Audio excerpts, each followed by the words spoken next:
Breaking news, kinumpirma na mismo ng Iranian state na ang kanilang supreme leader na si Ayatollah Ali Khamenei ay pumanaw na.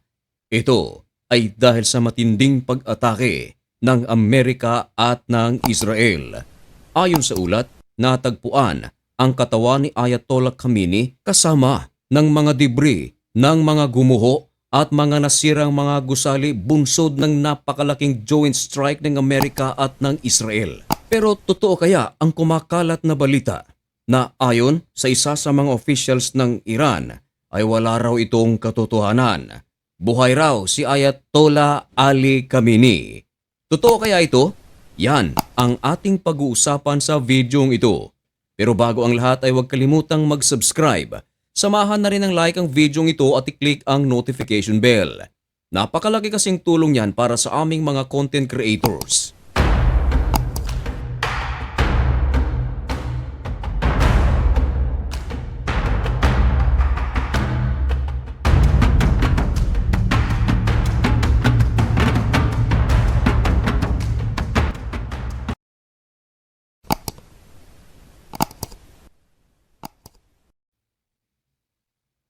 Maligayang pagbabalik mga kaibigan.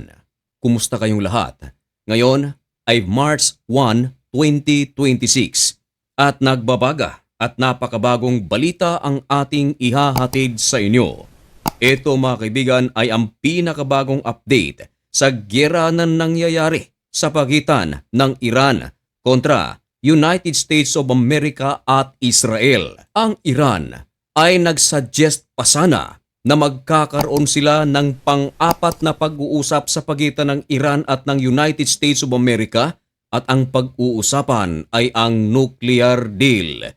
Pero wala nang sagot dito ang United States of America.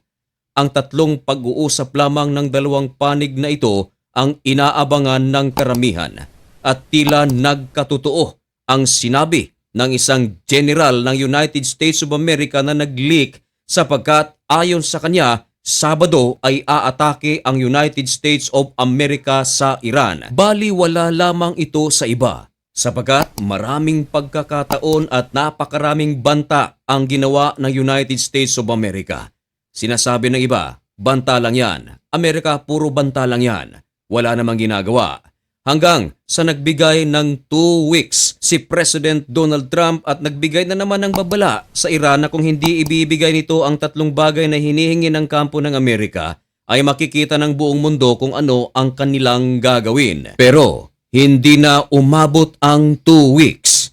Ilang araw lamang ang nakalipas matapos ang banta ni US President Donald Trump. Kahapon, Sabado, huling araw ng buwan ng Pebrero, umaga, nagsagawa agad ng napakalaking pag-atake ang Israel sa Iran katuwang ang puwersa ng Amerika at ang kanilang target ay ang presidente ng Iran at si Ayatollah Ali Khamenei. Makalipas lamang ang ilang oras, naglabas ng pahayag ang Iran at sinabi ng Iran na kahanda sila sa kung ano ang gagawin ng United States of America at Iran.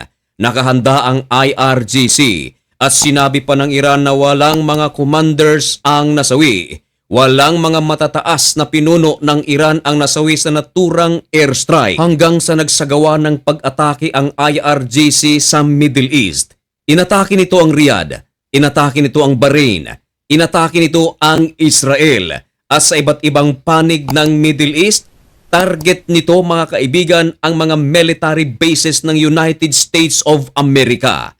Pero kinumpirma mismo ng mga balita at ng Gulf countries na ang naturang mga pag-atake ng Iran, ang kanilang mga missiles ay pinabagsak na ng kanilang mga air defense system. Galit na galit ang Riyadh at sinabi pa ng Riyadh naggagawa sila ng paghihiganti sa ginawang pag-atake ng Iran. Galit na galit din ang Dubai sapagkat napaulat na merong isang nasawi. Samantala, ang Jordan tumulong din sa pag-intercept sa ginawang pag-atake ng Iran.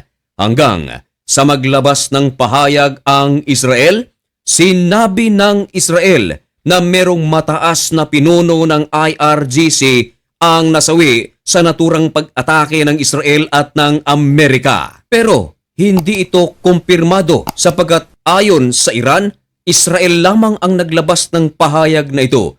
Hindi ito naging opisyal sapagkat wala itong deklarasyon mula mismo sa panig ng Iran. Sinabi pa nga ng Foreign Minister ng Iran na si Abbas Araghchi na ang kanilang mga high-ranking officials are all alive at kontrolado pa raw nila ang sitwasyon. Ito nga mga kaibigan ay ang gerang nangyayari hanggang sa naglabas na naman ng pahayag ang Israel at ang United States of America na mismong supreme leader ng Iran ay nasawi sa naturang airstrike ng Amerika at ng Israel. Hindi pa rin ito naging opisyal sabagat i-deny ito ng Iran. Wala raw itong katotohanan.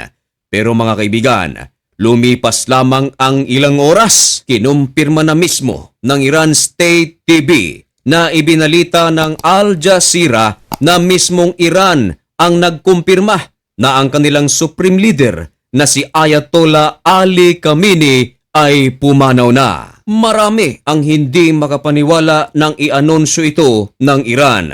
Lalong-lalo na marami ang hindi tumatanggap nang i-anunsyo ito ni President Donald Trump mismo. Ewan ko lang kung may halong pagkamangha o talagang hindi lang nila matanggap na ang supreme leader ng Iran ay wala na.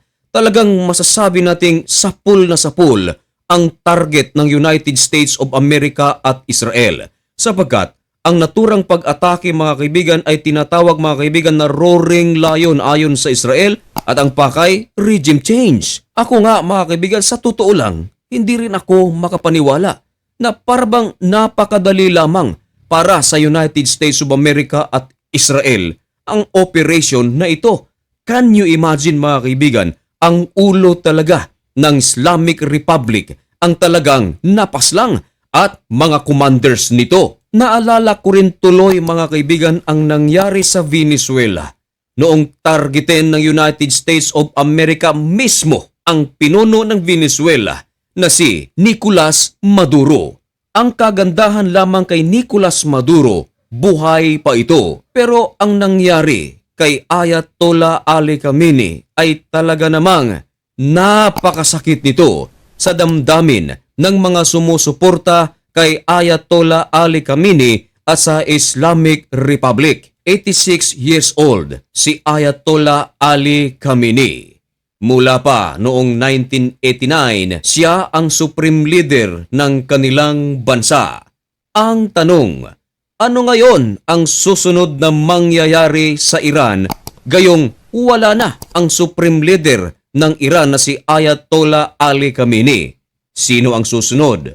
Magkakaroon na kaya ng kapayapaan sa pagitan ng Amerika at Iran, Iran at Israel sa ginawa ng Amerika at ng Israel? At kung ano man yan mga kaibigan, yan ay isa sa ating mga tututukan dito lang sa channel na ito. Kaya kung nais mong maging updated at kung gusto mo ang ganitong mga contents at kung bago ka pa lang sa channel na ito ay baka pwedeng makahingi ng kaunting pabor, isubscribe mo na ang napakaliit na channel na ito. May God bless you and thank you so much for watching. Goodbye!